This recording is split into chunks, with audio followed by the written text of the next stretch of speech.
Okay चलिए 10 के दमदार ट्रेड्स में आपका स्वागत है। ब्यूरो में रहेंगे अगले आधे घंटे आपके साथ रचना वैद्य और राजेश सतपुते पिछले शो से हमारे साथ बने हुए हैं, और मार्केट एक्सपर्ट अमित सेठ और 5paisa.com के रुचित जैन भी जुड़ेंगे अपनी टॉप ट्रेड्स के साथ। इसके अलावा बिग मार्केट वॉइसेस में बाजार पर चर्चा करने के लिए हमारे साथ हीलियोस कैपिटल के फाउंडर समीर अरोड़ा जुड़ने वाले हैं।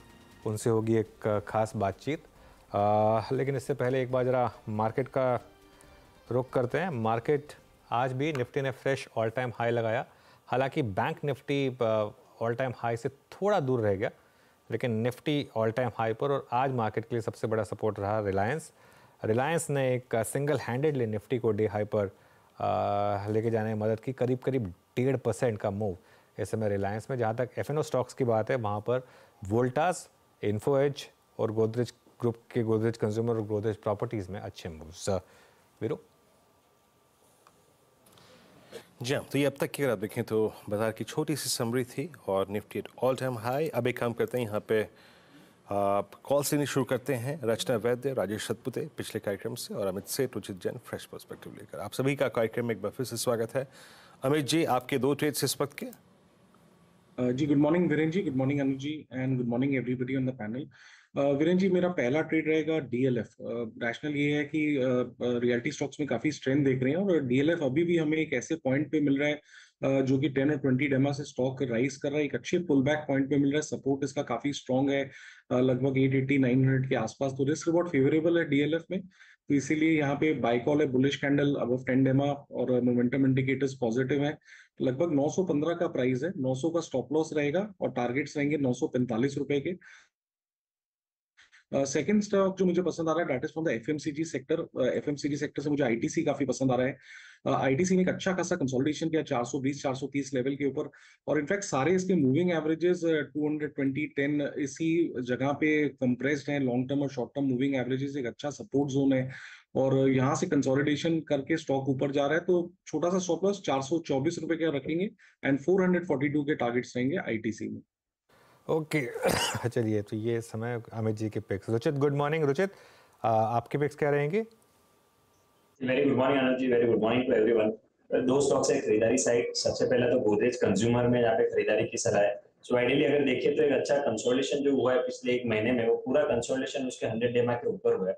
और आज हम अच्छे लॉन्ग फॉर्मेशन यहाँ पे देख रहे हैं, जहाँ पे 6% की ओपन इंटरेस्ट बिल्टअप ऑलरेडी ये सुबह पहले एक घंटे में, एक घंटा भी हुआ नहीं है, और 6% के नए ओपन इंटरेस्ट बिल्टअप देखे गए फ्यूचर्स में। तो लॉन्ग बिल्टअप है, कंसोलिडेशन से बाहर निकल रहा है। तो गोदरेज कंज्यूमर 1210 के स्टॉप लॉस से खरीदारी करे 1340 के अराउंड के टारगेट्स के लिए। और एक कैश सेगमेंट की कॉल रहेगी, वो है सेंचुरी टेक्सटाइल्स में। तो यहाँ पे फ्लैग पैटर्न का फॉर्मेशन हुआ है। रीसेंट एक्शन देखे तो प्राइस अप मूव अच्छे वॉल्यूम्स के साथ थी। फिर 4 दिन का कंसोलिडेशन पिछले हफ्ते हुआ है, वो पूरे कंसोलिडेशन में जो छोटी मोटी पुलबैक मूव्स आई है, कोई वॉल्यूम बेस्ड सेलिंग वहां पे नहीं हुई है, और आज फिर से मोमेंटम रिज्यूम हो रहा है। तो फ्लैग पैटर्न का ब्रेकआउट हम प्रीएम्प्ट कर रहे हैं। तो करंट लेवल्स पे 1660 के स्टॉप लॉस से सेंचुरी टेक्सटाइल्स में खरीदारी की सलाह रहेगी। 1780 के अराउंड के टारगेट्स इसमें एक्सपेक्ट कर सकते हैं। ओके, आज एफएमसीजी में काफ़ी अच्छे खासे मूव है, काफ़ी कॉल्स आ रही हैं। राजेश जी, अब मैं आपसे दो ट्रेड्स लूँगा, लेकिन उससे पहले मैं एक ट्रेड का अपडेट पर बात करना चाहूँगा। अभी कुछ देर पहले पिछले कार्यक्रम में हमने पिडिलाइट पे एक लॉन्ग व्यू लिया था, और वो ट्रेड सक्सेसफुल रहा।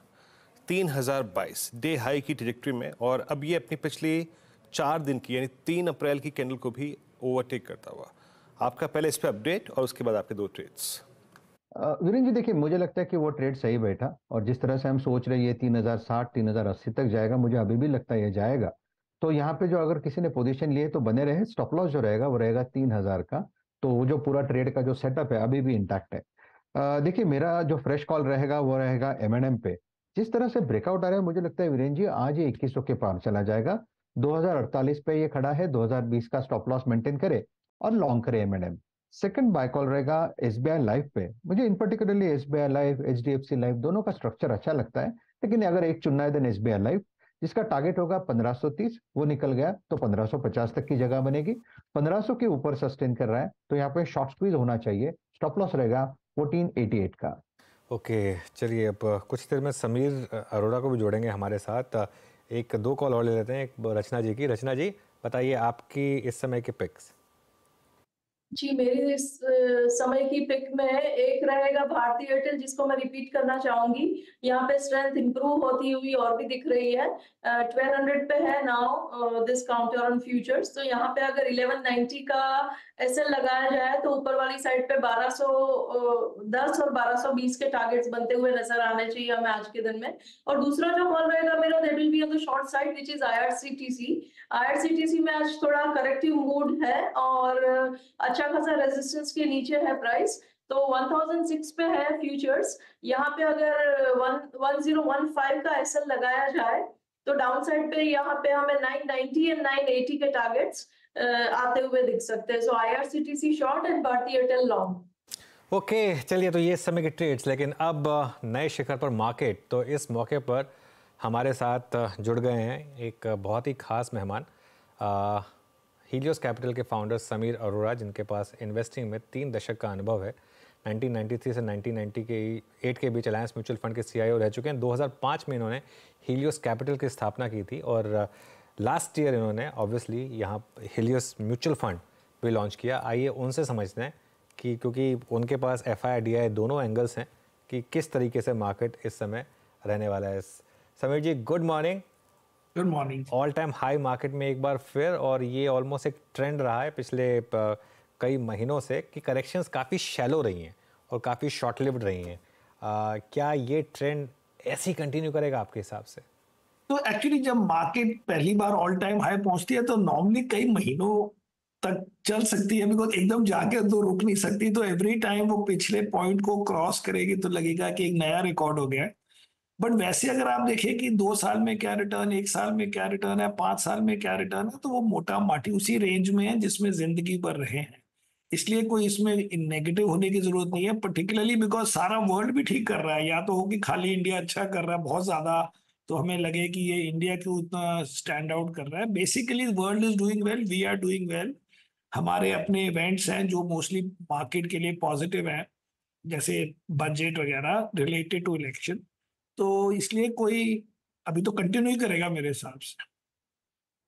तो कंटिन्यू करेगा। अच्छा समीर जी, आपकी एक मैं ट्वीट देख रहा था, वो स्पीड से जो आपने उठाई थी, स्पीड मूवी से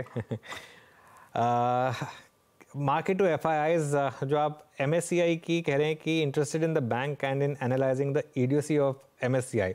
एचडीएफसी बैंक आपका पोर्टफोलियो का एक बहुत बड़ा हिस्सा रहा है और काफ़ी टाइम से रहा है और काफ़ी समय से इसने अंडर परफॉर्म भी किया, लेकिन आपका खैर हमेशा कॉन्फिडेंस रहा है यहाँ पर। क्या आपने क्वार्टरली अपडेट्स पढ़े होंगे, क्या साइन मिलने लगे हैं कि एमएससीआई बाइंग और नो बाइंग उसको छोड़ दीजिए, वो टेक्निकल फैक्टर है, कि क्या वो मर्जर सिनर्जीज मतलब अब वर्क होनी शुरू होंगी? क्या ये कैचअप करेगा finally HDFC bank? I think मुझे लगता है एंड में तो करेगा। लेकिन वो एमएससीआई का टेक्निकल नहीं है, उसमें 4.5 बिलियन की बाइंग का है मामला और खाली 5 बेसिस पॉइंट। उनका क्या रूल है, ये कहानी बनाई हुई है उन्होंने कि अगर 25% से ज्यादा एफआई के लिए रूम है, कि जो भी एफआई लिमिट हो, सपोज 74 है जो भी, तो अगर वो 25% से ज्यादा एबिलिटी है तो उसको फुल वेट मिलेगा कंपनी को, और नहीं तो मिलेगा हाफ वेट। और हर क्वार्टर वो देखते हैं। अब इस बार क्या हुआ, 24.95% रूम है, इसलिए नहीं बढ़ेगा। लेकिन अब ये हो गया कि अब अगर इस क्वार्टर में कलेक्टिवली एफआई ने 5 बेसिस पॉइंट भी बेचे तो अगले क्वार्टर में सडनली उसको फुल वेट मिलेगा। और अगर उन्होंने नहीं बेचे तो चलता रहेगा, भाई ठीक है, इसका मतलब नहीं बेच रहे हैं। So it's a good thing to know broadly कि अगर आपने अब बेचा then the room will increase and therefore it will come into the index. Index में आने से जो इंडेक्स के जो ETF वगैरह है उनके हिसाब से खाली उनकी बाइंग इज वर्थ 4.8 बिलियन। तो it's a good thing to have at the back of the mind.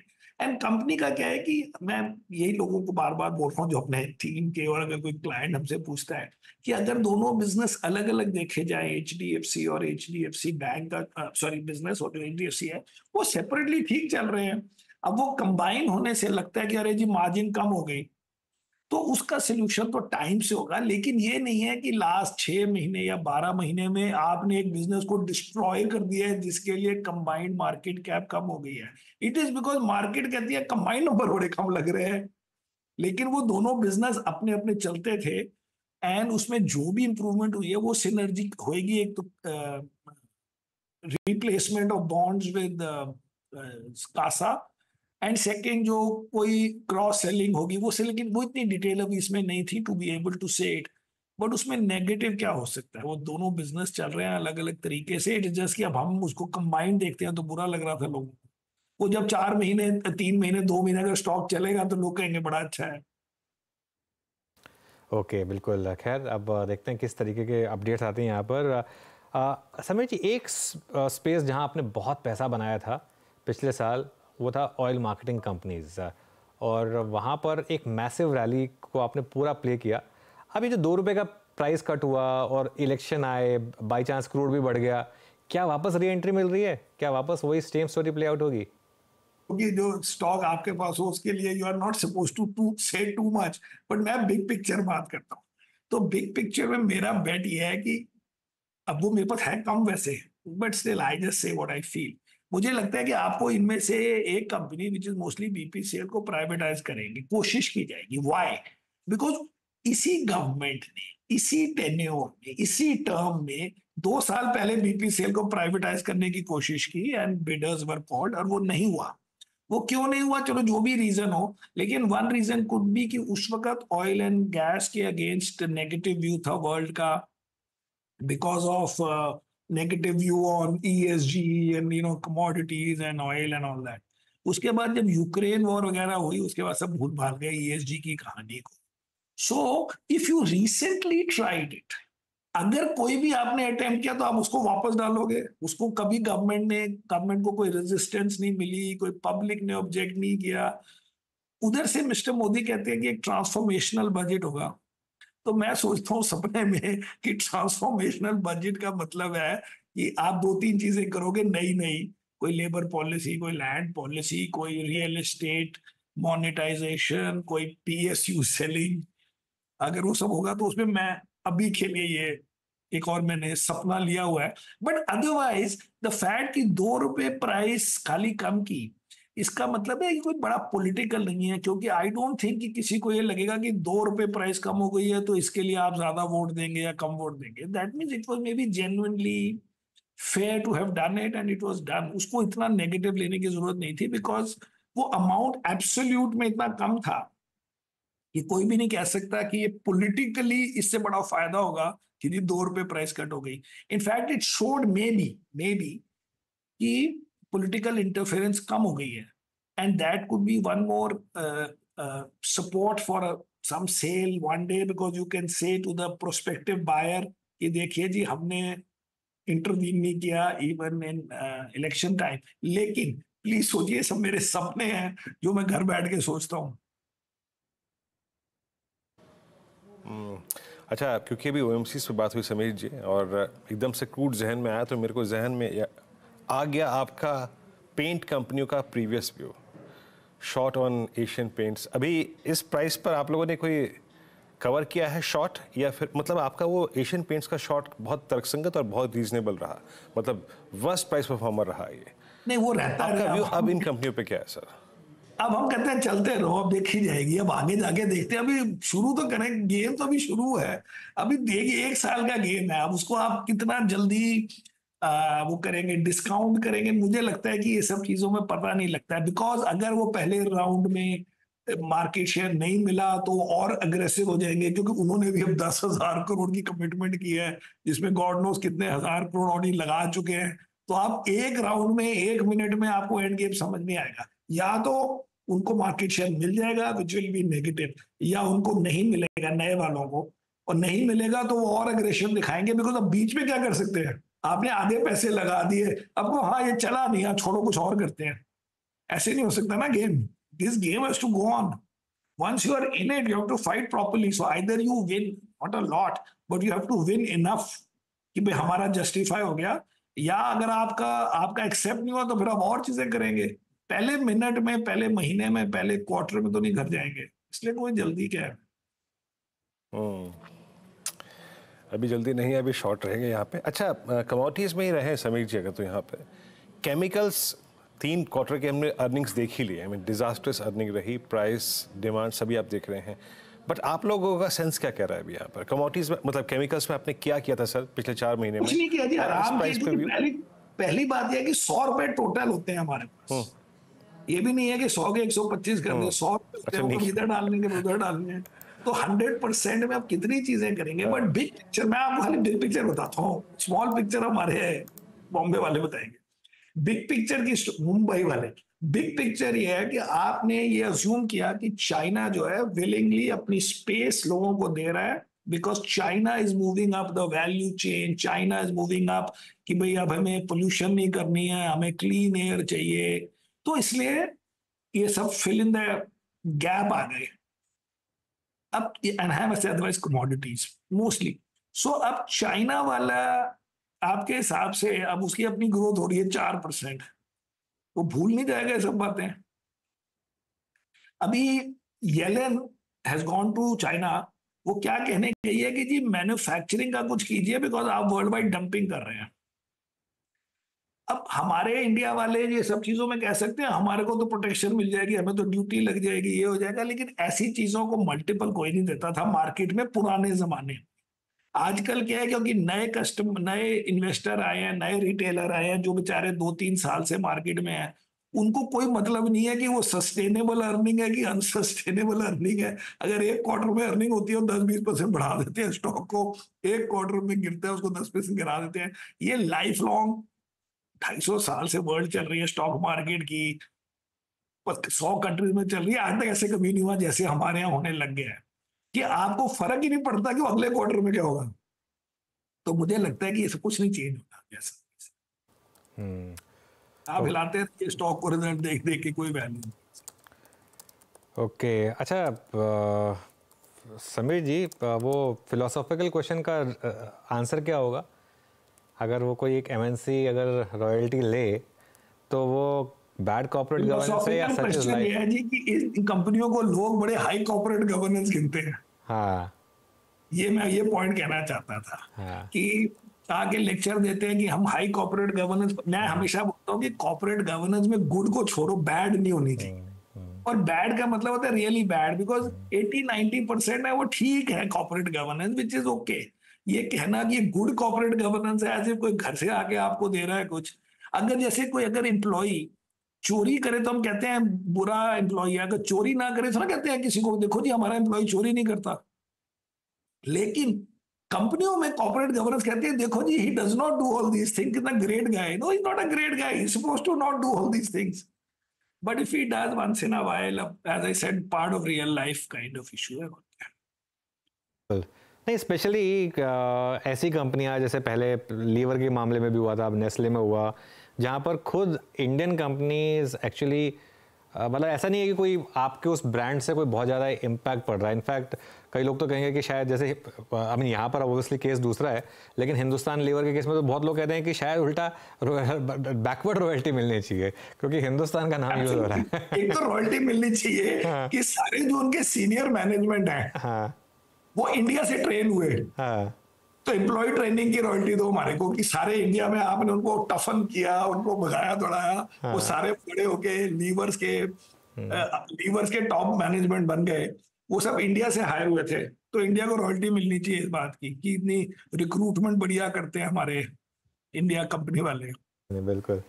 अच्छा, खैर एनीवे ये तो खैर इस पर एक अच्छी खासी बहस हो सकती है करने जाएं तो।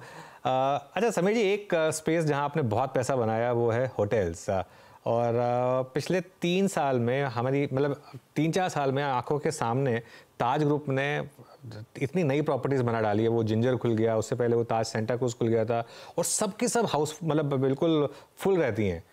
ये क्या हो रहा है यहाँ पर? और जिस तरीके के एवरेज रेवेन्यू पर बहुत लोगों ने पहले कहा था कि ये कोविड के बाद का रिवेंज ट्रैवल है, लेकिन अगर सिर्फ रिवेंज ट्रैवल होता तो अब तक तो खत्म हो गया होता। ये रिवेंज खत्म हो गया मुझे लगता है, लेकिन क्या हुआ, 2 बातें हुई। एक तो फॉर व्हाटएवर रीजन इंडियंस ने भी और वर्ल्ड वाले लोगों ने भी सोचा होगा कि अब लाइफ इज वेरी अनसर्टेन तो लेट अस स्पेंड मोर और व्हाटएवर, बट जो रिच या स्लाइटली और बेटर वेल ऑफ है उनकी तो कुछ चीज कम नहीं हो रही है। ये डिवाइड ज्यादा बढ़ गया है between the rich and the normal और रिच एंड द पुअर। तो ये अगर आप देखिए होटल भी, सस्ते होटल वो कहते हैं खाली है, महंगे वाले होटल फुल होते हैं। कार सस्ती वाली बिकती नहीं है, महंगी वाली की वेट लिस्ट होती है। आप बैग देखो, वो हरमीज के बैग आपको मिलना ही नहीं है 3 महीने तक। रोलेक्स की घड़ी अभी भी नहीं मिलती, हर वक्त लिखा होता है ओनली फॉर एग्जीबिशन पर्पसेस। खाली वो एक दो मॉडल अपने जो रेगुलर बनाते हैं वो बेचते रहते हैं, बाकी मिलते ही नहीं है। So it's the same thing worldwide. It is key because it is targeted at better off, richer, whatever, not better off is the wrong word, whatever is the word, जो इकोनॉमिकली अच्छा कर रहे हैं। तो वो उसमें जो भी थीम आती है हमें आजकल पसंद है स्टॉक मार्केट की तरफ से, और उसमें होटल्स में ये कॉम्बो बन गया है। तो अब है तो है अब, लेकिन ऑल्सो क्या कि अभी तक डोमेस्टिक टूरिस्ट ही चल रहे हैं, फॉरेन टूरिस्ट तो बहुत आए भी नहीं है, बिजनेस भी बहुत ज्यादा नहीं आया, तो इसलिए it can go on for long. Also I feel कि इन एब्सोल्यूट इंडियन होटल के rooms are not Indian hotel, mean not Indian hotel, India के होटल्स के रूम्स जो हैं वो बहुत ज्यादा उनकी प्राइस इंक्रीज हुई। मैंने आपको आई थिंक पहले भी बताया था कि मैं जब 90s में मैं इंडिया आया था अलायंस कैपिटल के लिए, तो मैं ओबरॉय उसमें रहता था, Nariman point which is now called Trident. उस वक्त मुझे यहाँ तक याद है 5, 5.5, 6 हज़ार रुपए देते थे फॉर लॉन्ग स्टे। अभी भी आप 10-11 हज़ार रुपए में वहां रह सकते हो लॉन्ग स्टे में, मेरा गेस है। बिकॉज अब तो नॉर्मली जाओगे तो 10-12 हज़ार में काम हो जाएगा, तो अगर लॉन्ग स्टे कमिट करो तो दैट मीन आफ्टर 30 ईयर्स उसकी कोई 40-50% प्राइस इंक्रीज नहीं हुई है for a room. So I think there is potential. The public is interested, public is spending and they want to travel, and वो TV fridge वगैरह ले चुके हैं, ये सब चीजें हो चुकी है। अच्छा समीर जी, ये मार्च की टर्बुलेंस में मिड कैप में स्मॉल कैप में जो पेन था, आपके म्यूचुअल फंड में कैसा पैसा आया? हालांकि पिछली इंटरेक्शन मेरी दिनशॉ जी से हुई थी, कैसा पैसा आ रहा है वहाँ पे और अभी तक की प्रदर्शन कैसा है वहाँ पे? थोड़ा सा हमारी एनएवी बढ़ गई है 24% 4 महीने में, एंड परफॉर्मेंस अच्छी रही है, तो इसलिए पैसे आ रहे हैं। लेकिन हमने मार्च में था कि मार्च में था ना, हमने वो दूसरा फंड भी किया, बैलेंस एडवांटेज। तो टोटल मिला के अब हमारा AUM हो गया है कोई 1400 ऑड करोड़, तो विच इज नॉट बैड। 500 से शुरू किया था 4 महीने पहले, एंड आई रिमेम्बर कि मैंने फेब में ट्वीट किया था कि 1000 करोड़ हो गए हैं। तो अब वो थोड़ी एनएवी भी गेन हुई होगी, लेकिन अनदर 1.5 महीने में 1400 हो गया, तो ठीक है। इसका मतलब मैं डे टू डे नहीं देखता हूँ, बट मुझे अब सबसे पहले चाहिए कि परफॉर्मेंस अच्छी करें वो लोग, बिकॉज परफॉर्मेंस से हम सबकी इज्जत जुड़ी हुई है, साइज अपने आप आएगा बाद में। ये कितना सर लॉन्चिंग कितना था? 500 करोड़ से अब 14,000 crore, 500 and I think 49 crore और सो था। एंड अब बट हमने एक और फंड, वो तो बड़ा कम है साइज, पर अगर आप खाली वो फर्स्ट फंड को लें, आई थिंक 1160 या कुछ है, या 1180 कुछ है, जो 549 वाला। ओके। अच्छा एक चीज़ और पूछूंगा सर, अभी बहुत तुलना हो रही थी मार्च में FPI फ्लो टुवर्ड्स चाइना और FPI फ्लो टुवर्ड्स इंडिया। कैसे रहेंगे FPI फ्लोज टुवर्ड्स इंडिया अगले आने वाले कुछ महीनों में, एंड स्पेशली कौन सा सबसे बड़ा इवेंट लाइंड अप है जो आप मानते हैं, चुनाव या फिर आप मानते हैं बजट, जो सबसे बड़ा आई थिंक जो इवेंट के तौर पे मानेगा? सो एक्चुअली क्या हुआ मार्च में, अब ये स्टोरी आई ब्लूमबर्ग वगैरह में कि लोग चाइना में पैसे डाल रहे हैं बिकॉज चाइना बड़ा सस्ता लग रहा है, बट मुझे लगता है वो जो बंदे फंसे हुए वो ये स्टोरियां बनाते रहते हैं। बिग पिक्चर में I can't imagine new people wanting to go into China, मतलब इन द सेंस ऑब्वियसली कोई जीरो नहीं होगा, बट इन द सेंस कि इंडिया से बेच के चाइना जा रहे हैं, ये लॉजिक मुझे नहीं लगती है। एक्चुअली इफ यू सी इन मार्च कोई 30,000 करोड़ फॉरेन के आए हैं, $4 बिलियन आए हैं मार्च में, तो ये कहना कि फॉरेनर इंडिया में नहीं डाल रहा, वहां डाल रहा, उन्हें 30,000 करोड़ जस्ट इन मार्च डाले हैं। अगर आप एक और चीज देखें कि अगर आप टोटल FI सेलिंग इस क्वार्टर की देखें, वो खाली आप एक स्टॉक से जस्टिफाई कर सकते हैं, विच इज HDFC बैंक, क्योंकि HDFC बैंक की सेलिंग जो भी आई मार्च में, जो नंबर आया, जो मैं कह रहा था कि 5 बेसिस पॉइंट से वो रह गया, वो आई थिंक $4-5 बिलियन की सेलिंग तो FIIs की खाली एक स्टॉक में हुई है। तो इसलिए ये कहना कि FII जो है वो चूज कर रहा है, चूज मीन्स कि वो इंडिया से बेच के चाइना जाएगा, मुझे लगता है बड़ा ही कोई 2-4 फंड की स्टोरी होगी। But in general, FII flow in India is already coming. It just came, 30,000 just came last month. And I think the next event जो हम सोच रहे हैं वो है budget. Because election का तो चलिए अब maybe the world has already accepted. अब सीट्स की बात है कि आपकी 300 कितनी आएंगी या 290 आएंगी, मुझे लगता है वो एक दिन के बाद nobody cares as long as BJP plus NDA is coming properly. It doesn't have to be 400. वो तो पॉलिटिकल वो है, प्रेशर एक दूसरे पे डालने के लिए। तो as long as properly comfortably बन गए, ये गवर्नमेंट बहुत है. So then the event is the budget, and मैं बजट में थोड़ा एक्साइटेड हूँ बिकॉज मिस्टर मोदी ने कहा कि जी हम तो ट्रांसफॉर्मेशनल बजट लाएंगे. सेकेंडली, अब वो आजकल कहते हैं कि मैं 100-day प्रोग्राम बनाऊंगा, और उसमें उन्होंने आरबीआई या जिसको भी बोला कि आप तैयार हो जाओ, बड़ा काम है, which mean this is financial या इकोनॉमिक रिलेटेड बातें हो रही हैं ये 100-day वाली भी, थोड़ी बहुत, काफी सारी. एंड थर्ड इज, उन्होंने कहा, मतलब उन्होंने कहा in the budget of Feb the government said कि जी हम अपना फिस्कल डेफिसिट कम करेंगे, आई थिंक 4.5% या जो भी. तो ये सब चीजें कंसिस्टेंट नहीं हो सकती अनलेस कि आप नई नई चीजें करें, कि आप फिजिकल डेफिसिट भी कम करेंगे लेकिन साथ में ट्रांसफॉर्मेशनल भी करेंगे. मतलब आप करें कि जी हम फिजिकल डेफिसिट कम करेंगे तो इसलिए मैं सब्सिडी कम कर रहा हूं, या हम फिजिकल डेफिसिट कम करना है इसलिए मैं कैपेक्स काट रहा हूं, तो वो क्या मजा आया पब्लिक को, और उसको कैसे आपने ट्रांसफॉर्मेशनल सोचा. सो देयरफॉर मेरी लॉजिक ये है कि आप 2-3 पीएसयू लेके उनको बेच दो कंप्लीटली, अनाउंस चाहे ना करो नाम. सेकेंडली, आप कहो कि जी ये पीएसयूज जो हैं इनके पास बड़ी रियल एस्टेट है, ये बीएसएनएल, ये रेलवेज, ये वो, इनकी हम प्राइवेटाइजेशन ही, मतलब इस रियल एस्टेट को बेचेंगे, उन पैसों से हम या तो वो कंपनियां या वो यूनिट अपने उसमें इन्वेस्ट करेंगे.